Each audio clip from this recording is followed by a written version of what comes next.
So, I mean, that's, that's the thing. It's like, do I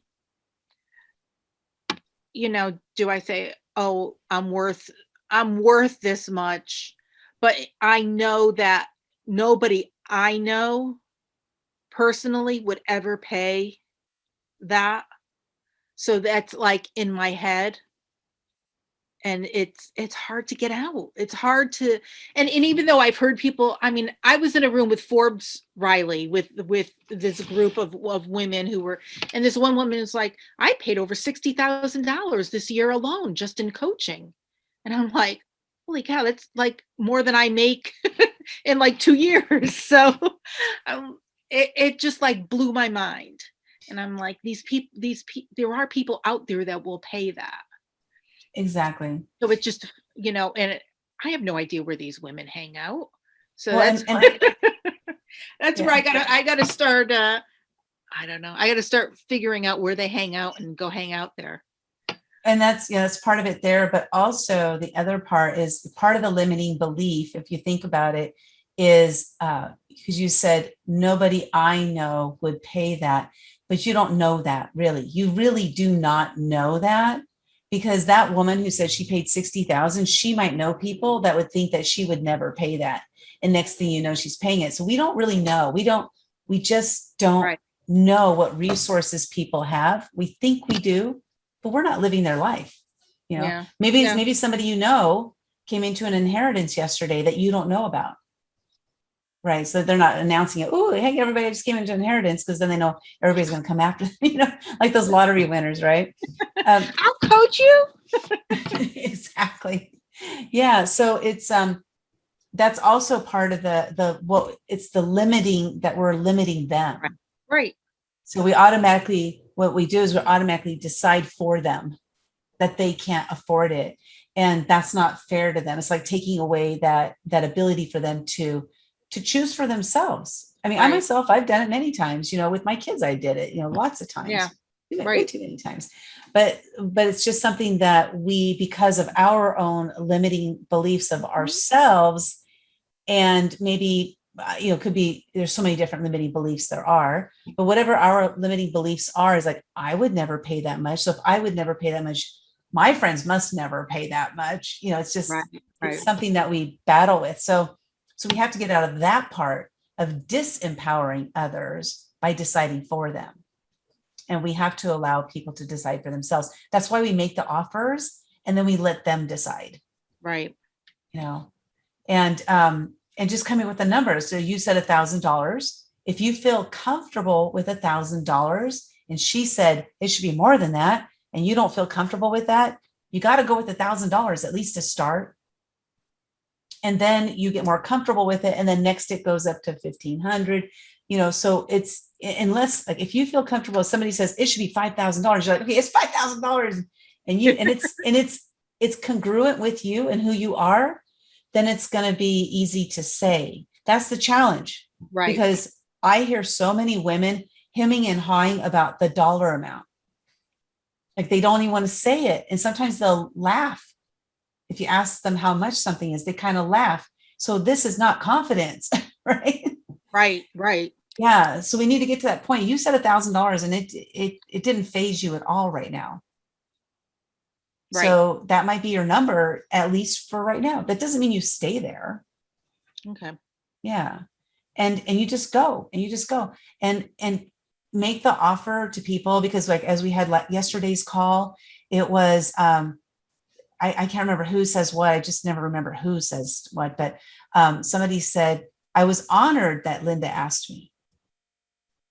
So what happens is, if we don't ask, we don't even give people that opportunity to feel that honor, you know?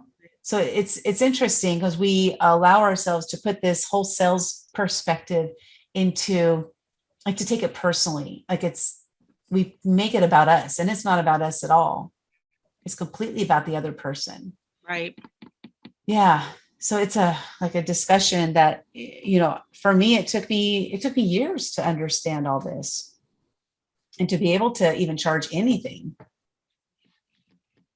I charge $50. I charge $50 for my mastermind. Elizabeth knows, she's in my mastermind for like at least a year and a half or something. I charge $50 a month, and we were 48 hours a month on the calls. What does that mean?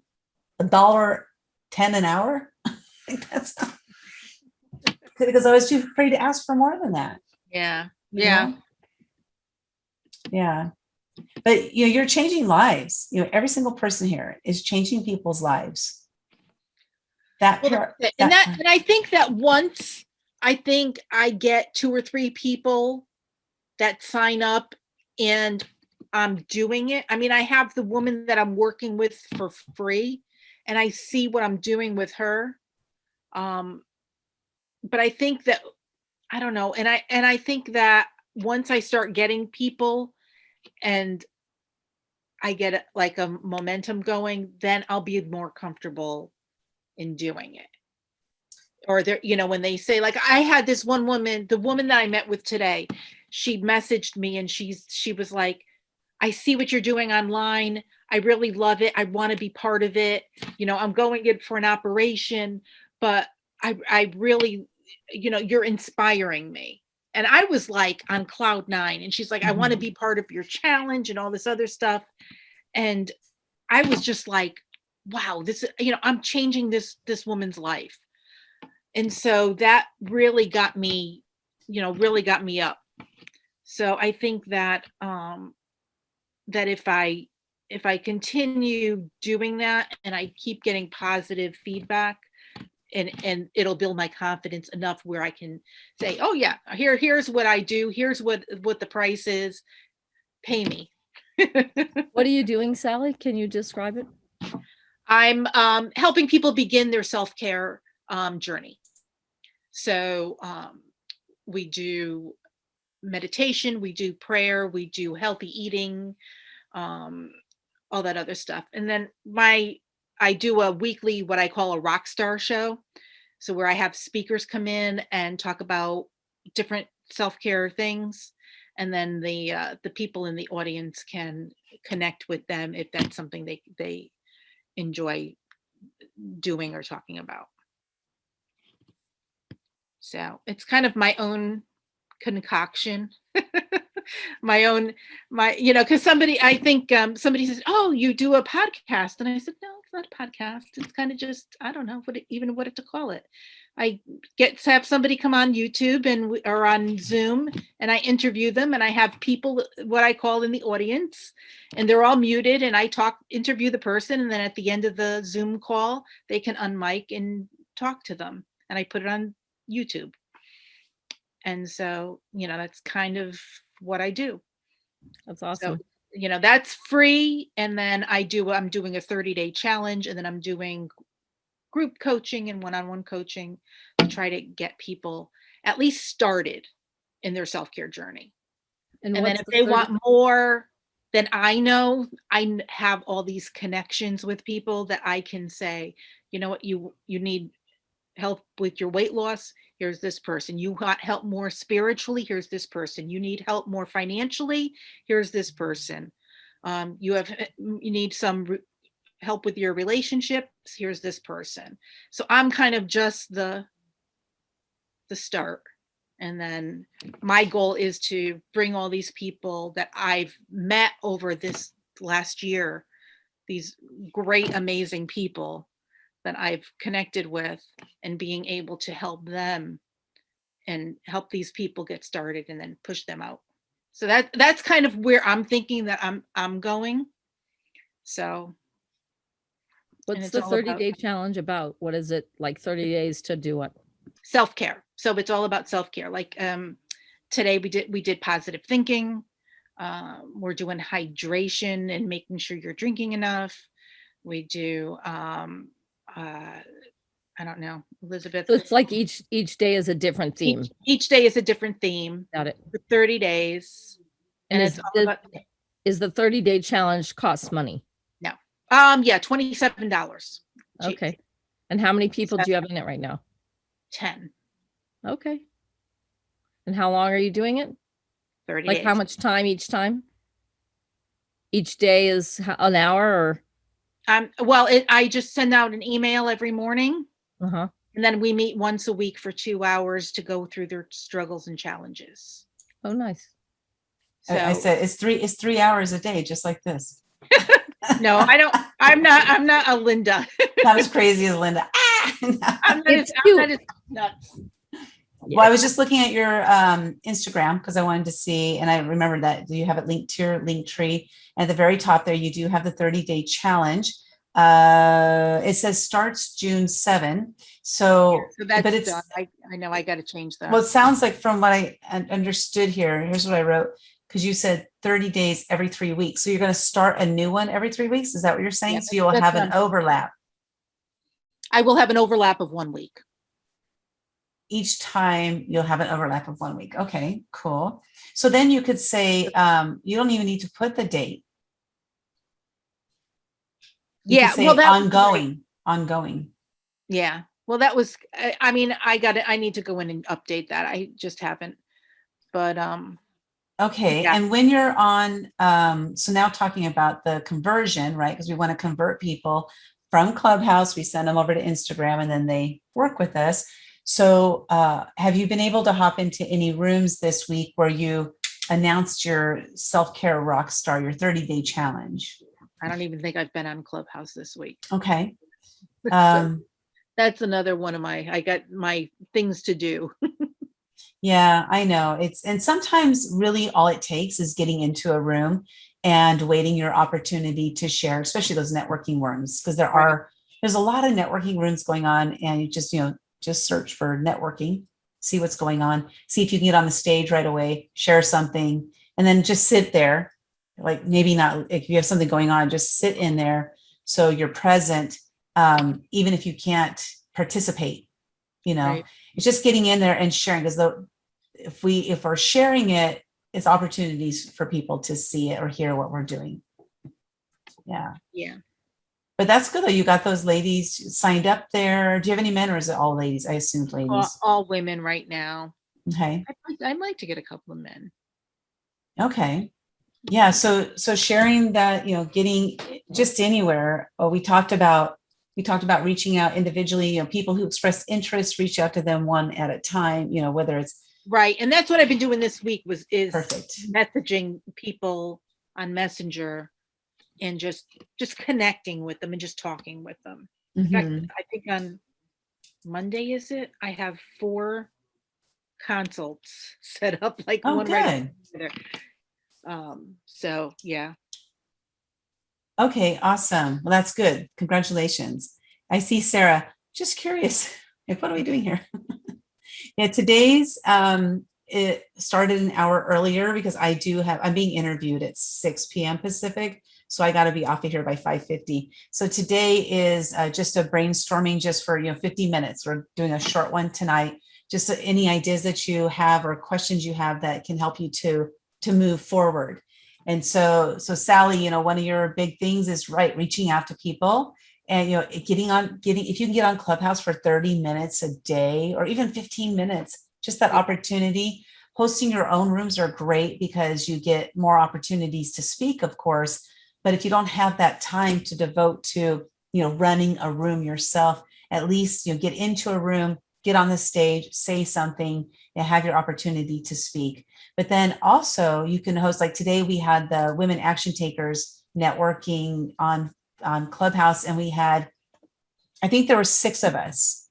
So it was me with 5 other moderators. So as you reach out to people who might be a good fit for you, or like some of us, you're getting to know us and stuff, and say, hey, I'm thinking of doing a self-care room. Would you guys like to do it with me? It's going to be for 2 hours from this time to this time. You guys help me moderate by doing the introductions. That way you're not like focused on it 100% of the time. I think that's the one of the biggest challenges, right? It was like, how am I going to run the room that many hours? Because it is a lot. At the beginning, I thought I had to run it myself. And then I just started reaching out to people to ask if people wanted to moderate with me. And so creating that environment, like Paige, right? You're going to have Paige on your show tomorrow. And then maybe asking Paige, hey, would you like to do a Clubhouse room together where you do a half hour of moderating, I do a half hour, and there's so many different ways to make this happen, but we got to get ourselves out there in one way, shape, or form in order to turn those into cash in our pocket. Okay. Yeah.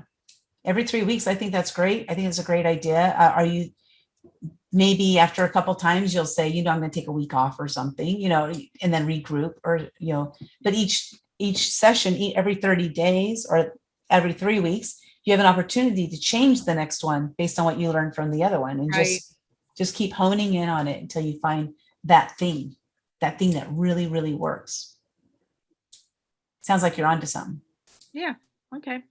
Yeah. Awesome. Awesome. Tandi, hello. Hi, ladies. Hello. I'm feeling some kind of way today, but we won't get into that. We since we're on a limited time. But I wanted to talk about my offer. So I have one-on-one coaching. I don't have the prices in front of me, but I have one-on-one coaching. And then I decided to create proprietary programs. One is called Bounce Back Now, which, let me look at the notes.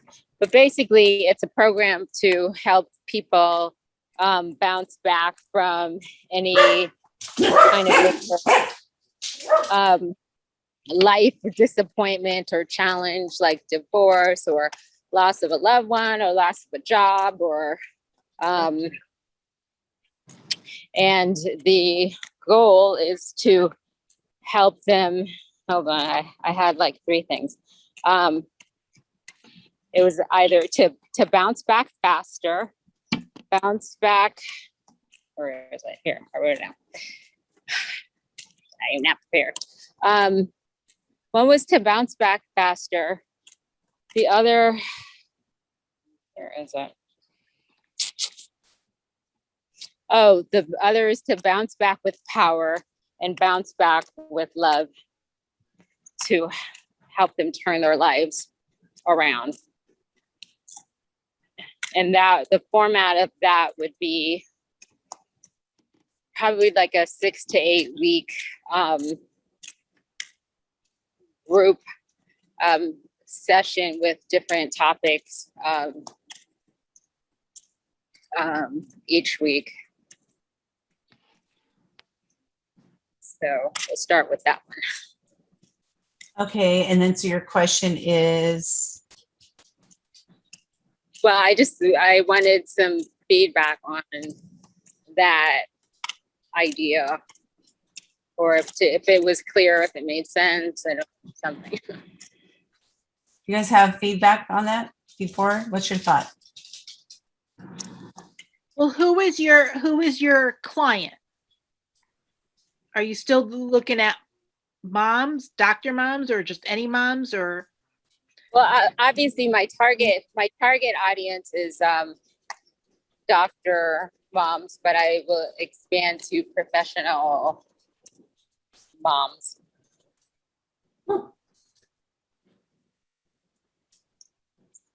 I love the bounce back idea. I do too. And I like that name. I think that people are going to resonate with that. So I really like that idea, because I think a lot of people are feeling stuck. And I think bouncing back is going to be a good thing to offer. For me, I agree with that. And on what I have a comment on is, because you mentioned, I didn't write them all down, but divorce, loss of job, and you mentioned some other things. And really picking one thing is ideal, because you're marketing to somebody who's divorced or going through divorce is completely different than marketing to somebody who's losing a job. And so there's kind of like a disjointing there. So, picking one thing, like who would I really want to work with, and then just go with that and try it, for marketing of it for like a month or 2 months in a row, and stick with that. And then if that doesn't work, then go to another one. Because it's like, I help these people, these people, they don't really feel like they belong anywhere in that, because you're helping everybody, you know? So it's really important for us, especially in our marketing message, because if your marketing message is to all these different people, then it's really hard to like stand for something. So the target market, like we talk about, like demographics, choosing an age and all these different things. The reality is, what's the result you want to help these people get? And it's to bounce back. But who are the people that you really, really want to work with? Is it those divorcees, right? Is it those who just lost their job? Who's the ones you like? Who are the ones you really, really, really want to work with? And choose that and go for that, at least to start. Got to start somewhere, yeah. Because it's really important for us to stay focused on a sector. So our marketing message is to that sector. Okay. Does that make sense? Yeah, it does. So loss is too big a category, but niche it down to Yeah, what specific kind of loss. right. That's what I would So- recommend. Oh, Sarah? Well, I want to ask you, because like yours is women action takers. And so it's women who want to take action. That's pretty broad. So can you give us an example of how you've narrowed it down? Because like I've not followed you enough to know, are you doing women action takers of people who are divorced or who lost their job? Or so, tell me, like just, yeah. Yeah, so mine is women entrepreneurs in particular. It just happens that everybody, is. Okay, so my choice target is women entrepreneurs, because I talk about business really well. But for example, we were in our clubhouse room earlier in the networking, and there was somebody that was talking about wanting, like at some point in their life, they felt like, committing suicide and all these things. And I was like, oh my God, somebody take over. I started getting stressed out. Like, I don't want to have to talk about that, because that's not stuff the psychological stuff isn't stuff that I speak about. I speak about business, right? So for me, it's always important, especially in the networking events like that, is to have somebody with me that can talk about the self-care stuff. Like please don't make me talk. That's where I am. So if she was talking about, let's say entrepreneurs who, had a business failure, but I understand now. I forgot that I had a disconnect between the entrepreneurs and your action takers. I was allowing your action takers to be all of us. But I understand exactly what you're saying. And it's something I struggle with all the time, because laughter, it covers the gamut. It's probably my biggest challenge of saying, okay, I know that I can talk to all these different people, but who do I want to talk to right now? There will always be room for the next one and the next one and the next one. But who am I targeting now? So I totally get it. And Tandi, as much as I feel your pain for not wanting to have to limit it, my own experience, even though I haven't done it successfully that much, is that when you do focus, it makes it a whole lot easier. And then the truth is that when I have narrowed in to, let's say, event planners, then I get more event planning jobs. And that's really good, because event planners are better paying clients than anyone else. So I just haven't found enough of them yet. Well, and then you also, when you have your message, like let's say your message is to, I wrote down divorce, right? So let's say your message is to divorced women, women doctors, divorced women doctors, for example. Divorced divorced men are going to hear it. Divorced non-doctors are going to hear your message. The key here is to have the message be to one person, because other people will hear it. And they'll say, do you help these also? I'm a lawyer. I'm not a doctor. Do you help doctors too? Do you help lawyers too? Because they're going to still hear your message. But narrowing down on it, it helps us to keep ourselves focused with the message. The message is always the same people over and over and over again, because we want them to hear us, but other people are going to hear it too. I had a man reach out to me. Do you work with men too? Yeah, I work with men too, but I it's not my preferred, but I do, right? So this is the idea is to hone in on one message. Right now, we're talking about the marketing aspect of it. How are you going to market if you think about like Pampers, markets to one sector. They market to the mom who has a child who wears diapers. That's all. Like it's very cut and dry. One sector. They don't send a marketing message out to these single people. Their message is only to the mother who has a child who wears diapers.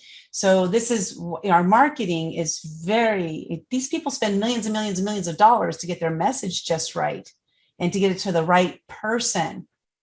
That's what they do, those big corporations. We can do the same thing, but we just got to get out of our head. And we got to realize that if I market to only divorced doctor moms, that there's probably millions of them out there.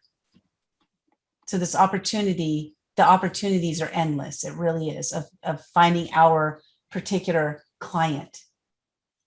So with that, let's see, I got a couple more minutes. I want to make sure I answer Sarah's question here. And this is a great question, Sarah. Is there a feeling on Clubhouse that more is better? I find it difficult sometimes to get on Clubhouse, and instead of a room being for 30 minutes or 1 hour, it just keeps going. Even if I've just dropped in, I feel badly leaving before it's done. And if I've been asked or been given a chance to speak, I hate leaving. And I hear you. And this is something for you to resolve, right? So like I have the same challenge. I do, because first of all, I have FOMO. So I don't like to leave because I don't like to be leaving in the middle of something. I love to stick around to the very end. I'm one of those who, when the party is over, I'm there at the end helping clean up because I don't even want to leave that part. Okay. So you just make a resolve. Again, goes to, remember at the very, very beginning of the challenge, I talked about setting your intention. So you set an intention. My intention is to go into this room, be in there for no more than, and then you put a time limit on yourself. And then use the self-care is honoring yourself. You honor yourself. This isn't as much about honoring them and they let me. People all the time will speak and then leave. And whoever has any feelings or thoughts about that is okay. It's okay, because you have to honor yourself. We really have to honor ourselves with whatever we're doing. Right, Sally? Yep, absolutely. Yeah. So honoring ourselves in so many different ways. It's those boundaries, we got to set whatever boundaries those are, and then we have to keep those boundaries. And I know Elizabeth has done really good with that with her children.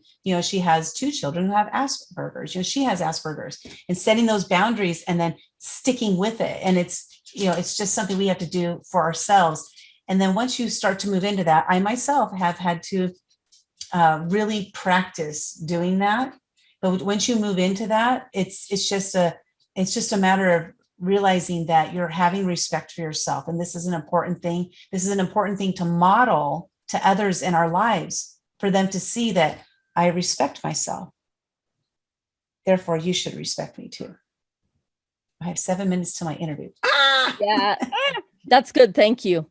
You're welcome. The hardest part is like in Zoom, you can put a message in the chat if you're watching a Facebook. And so, but you're right. It's something I have to get over and just care for myself, because it's okay. So one thing I do, like I did this in a room. I was in a room. They immediately made me a moderator. I'm like, oh, I got my thing starting. I got to leave. So what I did is I moved myself to the audience, and then I snuck out the back door. Right.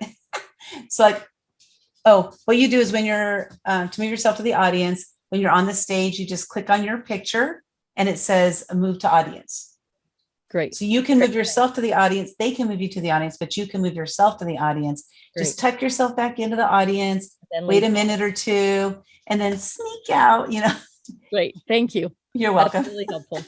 Thanks. Awesome. I got to go because I'm sure they're wondering where I am for my interview. Have fun. Good luck. Thank What are you. you talking about? Probably fear. It's usually my thing I get interviewed about. So. Cool. Well, have fun and thanks and good luck. Thank you. You guys have a good night. Bye. Sally, I'm looking forward to talking to you more. I think we have lots of things to talk about. Sally, she was saying it too. Oh, okay. Yep. Yep. Bye. Okay. Good night.